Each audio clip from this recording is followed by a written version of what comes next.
आलं की आपण म्हणायचं आता 3 दिवसांना पाऊस येणार. तुम्हाला एक एक उदाहरण सांगतो. तुम्ही सोयाबीन करता, सोयाबीन 100 दिवसाला निघते, 101 दिवसाला पाऊस येणार आणि तुमची सोयाबीन भिजणार. तुम्ही उडीद करता, उडीद 80 दिवसाला निघतो, 82व्या दिवशी पाऊस येणार आणि तुमचा उडीद भिजणार. तुम्ही कांदा करता, तुम्ही कांदा केला, काढला, उडीद ढिगलं मारून ठेवले की अवकाळी पाऊस येणार, तुमचा कांदा भिजणार. तसेच तुम्ही काय करता, मूग करता, मूग कधी निघतो, 60 दिवसाला मूग निघतो, 62व्या दिवशी पाऊस येणार आणि तुमचा मूग भिजणार. त्याच्यानंतर तुम्हाला एक सांगतो, यापुढं पाऊस कधी येणार कोणाला विचारत नाही. तुम्हाला एक सांगतो, निसर्गामध्ये तुम्हाला सांगतो कोणतीही गोष्ट कालबाह्य होत असते. तुम्ही बघा, सुरुवातीला बघा लहानपणी रेडिओ आले होते, 10-12 वर्ष चालले, बंद पडले. त्याच्यानंतर तरंग कोणाला होता, ते पण 2004च्या नंतर ते बंद पडला. त्याच्यानंतर वायरलेस आलं होतं, वायरलेस देखील बंद पडलं. आणि आता हे इंटरनेटचे युग आहे, हे असे अँड्रॉइड मोबाईल आले, हे आणखी 10-15 वर्ष चालत आणि हे बंद पडलं. मग हे बंद पडल्याच्या नंतर तुम्हाला मेसेजद्वारे पाऊस कोण सांगा, तर तुम्हाला सांगा हे जर सगळं जरी बंद पडलं ना, हे निसर्ग पाऊस सांगायचं सोडत नाही. म्हणून तुम्हाला सांगतो, निसर्ग कसा पाऊस सांगतो, जरा निसर्गाकडे लक्ष द्या. निसर्ग ऋतू पाऊस कसा समजून घ्यायचा, तुम्हाला एक उदाहरण पटवून देतो.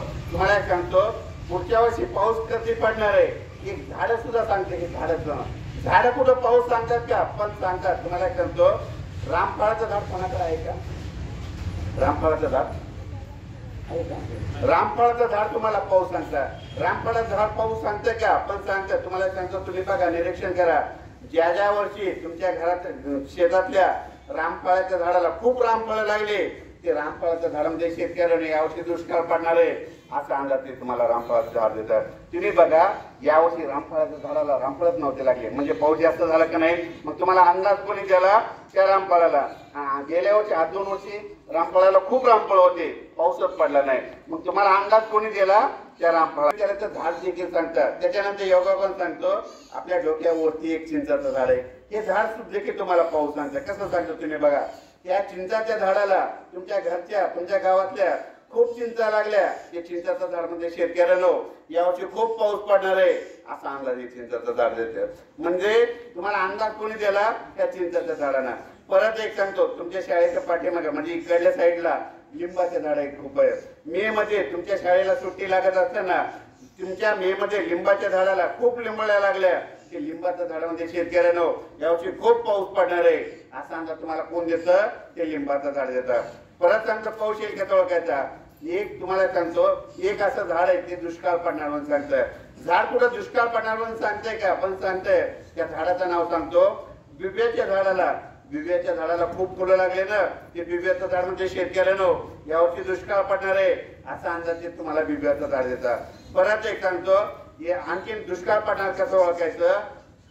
11 जूनला दुपारी 12 वाजता आकाशात वरती बघायचं. 11 जूनला दुपारी 12 वाजता आकाशात वरती बघायचं. सूर्याला जर खळ दिसलं ना, निसर्ग म्हणतो शेतकऱ्यांनो यावर्षी दुष्काळ पडणार आहे असा अंदाज तुम्हाला ते निसर्ग देतात. परत सांगतो, पाऊस येईल का ओळखायचा. योगात सांगतो, काल परवा बांधते ना, तर तुम्ही बघा, हे पाऊस अवकाळी पाऊस येत असताना तुम्हाला एक अंदाज कोण देतं. तुमचं हे जे गाव आहे, तुमच्या गावामध्ये काय होतं की गावामध्ये वावटोळ म्हणतात, आमच्या इकडे वाटोळ म्हणतात, कुठं वावटोळ म्हणतात, वाळवट म्हणतात. काय होतं, उन्हाळ्यामध्ये असे गोल वारे जातात बघा, त्याला वावटोळ म्हणतात.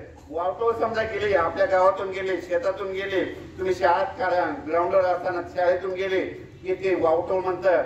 शेतकऱ्यांनो एक चक्रीवादळ होणार आहे आणि 10 दिवसांना तुमच्या भागामध्ये पावसाचं वातावरण तयार होणार आहे असा अंदाज तुम्हाला ते वावटोळच्या स्वरूपात येऊन जातात.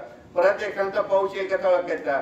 जूनच्या महिन्यामध्ये काय होतं, सगळ्या संस्था तुम्हाला पाऊस सांगतात, पण काय होतं कधी कधी पाऊसच पडत नाही. मग जून मध्ये पाऊस नाही पडला, मग तुम्ही पाऊस कोणाला विचारायचा. मी म्हणतो कोणाला विचारत जाऊ नका. एक सोपं सांगतो, जून मध्ये पाऊस नाही पडला, असं उभं वारं सुटतं आणि उभं वारं सुटल्याच्या नंतर काय होतं, हे जे झाडं असतात ना, त्या झाडात चिमण्या बसलेल्या असतात.